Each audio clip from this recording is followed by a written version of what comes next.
స్థానిక సమస్యలపై భవిష్యత్తులో ప్రజా ఉద్యమాలు చేయబోతున్నట్లు సిపిఎం కేంద్ర కమిటీ సభ్యులు తమ్మినేని వీరభద్రం తెలిపారు.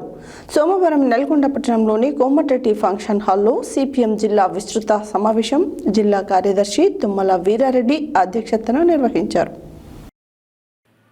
స్థానిక సమస్యలపై భవిష్యత్తులో ప్రజా ఉద్యమాలు చేయబోతున్నట్లు సిపిఎం కేంద్ర కమిటీ సభ్యులు తమ్మినేని వీరభద్రం తెలిపారు.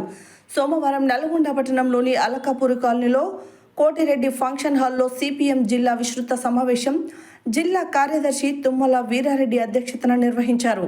ఈ సందర్భంగా ఆయన మాట్లాడుతూ ఆగస్టు, సెప్టెంబర్ నెలలో గ్రామ స్థాయిలో ప్రజా సమస్యలను అధ్యయనం చేసి వాటి పరిష్కారం కోసం క్షేత్రస్థాయిలో ఉద్యమాలు చేయాలని కోరారు. ఈ నెల 6 నుండి 15వ తేదీ వరకు సమస్యలపై సర్వేలు, అధ్యయన బృందాలతో పర్యటన చేయాలన్నారు. ఈ నెల 10 నుండి 20 వరకు సంతకాల సేకరణ, 20 నుండి 30 తేదీ వరకు సమస్యలపై అధికారులకు వినతి పత్రాలు, గ్రామ పంచాయతీల వద్ద ధర్నాలు నిర్వహించాలని కోరారు. సెప్టెంబర్ 1న తహసీల్దార్ కార్యాలయం ముందు ధర్నాలు, ముట్టడీలు నిర్వహించాలని సూచించారు. రానున్న స్థానిక సంస్థల ఎన్నికలకు కార్యకర్తలు సిద్ధం కావాలన్నారు. కేంద్రంలో అధికారంలో ఉన్న బీజేపీ ప్రభుత్వం 11 సంవత్సరాలుగా ప్రజా సమస్యలను పరిష్కరించకుండా భావోద్వేగాలను రెచ్చగొడుతూ విధ్వంసకర పాలన చేస్తుందని ఆరోపించారు.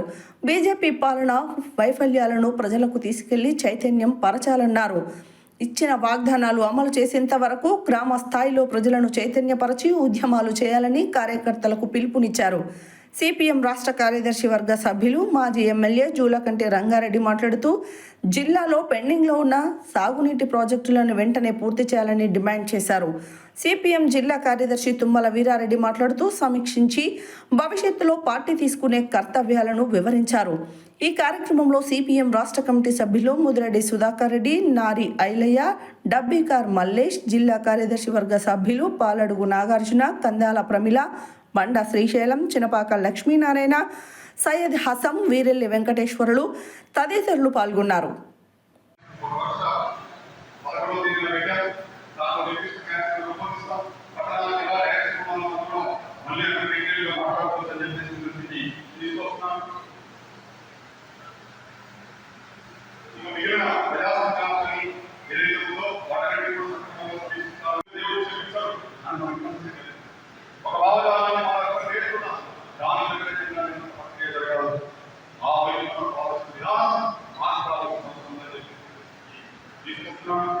ఇక ప్రత్యేకించి పట్టణ ప్రాంతాల్లో పని ఉండాలి. మనకు పట్టణంలో కార్యక్రమంలో ఇంకా బాలందరూ ఉన్న వాళ్ళ గురించి సంఘాలు ఏర్పట్టుల భాగం సముద్ర రావడానికి ఒక భాగం, యాక్టివిటీస్ నిర్వహించడానికి ఒక భాగం, ముఖ్యంగా హిందుత్వ మతోన్మాద భావజాలకు వ్యతిరేకంగా ముఖ్యంగా హక్కులలో మార్పు తేవాలి, శాస్త్రీయ దృక్పథం కలిగించాలి, మూఢనమ్మకాలకు వ్యతిరేకంగా కార్యక్రమం ఉండాలి. జరుగుతుంది. దీనికి అంటే ముఖ్యంగా పార్టీ మా అఖిల భారత మహాసభ యొక్క రాజకీయ తీర్మానాన్ని మన పరిస్థితులకు అన్వయించుకొని వాటిని ఎట్లా అమల్లో పెట్టి ప్రజల సమస్యల పరిష్కారం కోసం, అట్లాగే పార్టీని ముందుకు తీసుకోవడం, నిర్మాణాన్ని చేర్చుకోవడం కోసం ఏ రకంగా కృషి చేయాలనేటువంటి దాని మీద ఈ విస్తృత స్థాయి సమావేశం జరుగుతున్నది.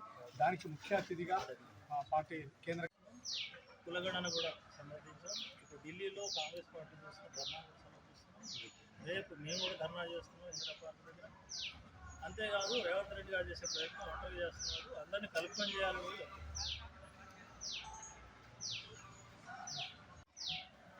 ప్రభుత్వము అర్హులైనటువంటి పేదలకు ఇల్లు ఇస్తామని చెప్పి అంటూ ఉన్నారు. అయితే అర్హులైనటువంటి పేదలందరికీ ఇవ్వకుండా కొంతమందికి ఇవ్వటానికి లిస్టులు తయారు చేయడం జరుగుతుంది. కాబట్టి అర్హులైనటువంటి పేదలని ఎక్కడెక్కడైతే గుర్తించారో పార్టీలకు అతీతంగా నిష్పక్షపాతంగా అందరికీ పక్కా గృహాలు మంజూరు చేయాలని చెప్పేసి సిపిఎం పార్టీ కోరటం అనేది జరుగుతూ ఉంది. రెండవది ఏంటంటే ఈ జిల్లాకు సంబంధించి పెండింగ్ ప్రాజెక్టులు ఉన్నాయి. ఇప్పుడు ఎస్ఎల్బీసీ టర్నల్ అనేది కూడా మీ అందరికీ కూడా తెలుసు. గత ప్రభుత్వం చాలా నిర్లక్ష్యం చేసింది. తర్వాత ఇప్పుడు తొమ్మిదిన్న సందర్భంగా అక్కడ ఒక ఇన్సిడెంట్ కావటం, దాని అందరితో ఆపేయడం అనేది జరిగింది. ఆ టర్నల్ ప్రాజెక్టు పనులు పూర్తి చేయాలి. అదేవిధంగా మిగతా పైన ఉన్నటువంటి లిస్టులన్నింటినీ కూడా ప్రభుత్వం నాగార్జున సాగర్ ప్రాజెక్టులో అంతర్భాగంగా వాళ్ళే మొత్తం నడిపిస్తూ ఉన్నారు.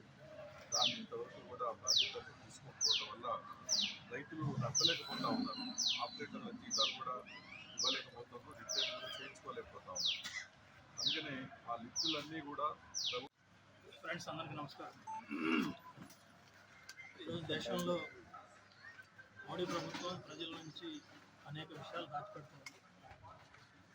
జరుగుతున్న పార్లమెంట్ సమావేశాల్లో దేశ ప్రజలకు సంబంధించిన అనేక విషయాలు ప్రస్తావన చేయడానికి ప్రతిపక్షం ప్రయత్నం చేసినప్పటికీ దానికి సరైన సమాధానాలు కానీ నిజాయితీ చర్చ చేయడం లేదు. ముఖ్యంగా దేశంలో రాబోయే కాలంలో ఓట్ల సంఖ్యలో ఓట్లు తొలగించడం ఈ బీహార్ ఎన్నికల సందర్భంగా ఇప్పుడు బీహార్లో నడుస్తున్నటువంటి స్పెషల్ ఇంటెన్సివ్ రివిజన్ పేరుతో ఓటర్ల తగ్గింపు కార్యక్రమం జరుగుతోంది. మొన్ననే లిస్టు ప్రకటించారు. ప్రకటించిన లిస్టు ప్రకారం గతంలో ఉన్న ఓట్ల నుంచి 65 లక్షల ఓట్లు తగ్గిపోయింది. సాధారణంగా అన్ని ఓట్లు తగ్గడం అనేది అసాధ్యమైన విషయం. ఎప్పుడు ఓటర్లు రివిజన్ చేసినా చనిపోయిన వాళ్ళు ఊళ్ళో లేని వాళ్ళు అట్లాంటి కొత్తగా ఏజ్ వచ్చిన వాళ్ళు అంతకుముందు ఓట్లు లేని వాళ్ళు పెరుగుతారు. ఓవరాల్గా చూసినప్పుడు తగ్గిన వాటి కంటే పెరిగే ఎక్కువ ఉంటాయి. కానీ అదేం కాకుండా ఏకంగా 65 లక్షలు ఓట్లు తగ్గారు. దాదాపు బీహార్లో ఉన్న నియోజకవర్గాల్లో నియోజకవర్గం 20 నుంచి 30 వేల ఓట్లు తగ్గినాయి. అంటే ఎన్నికల ఫలితాలని తీవ్రంగా ప్రభావితం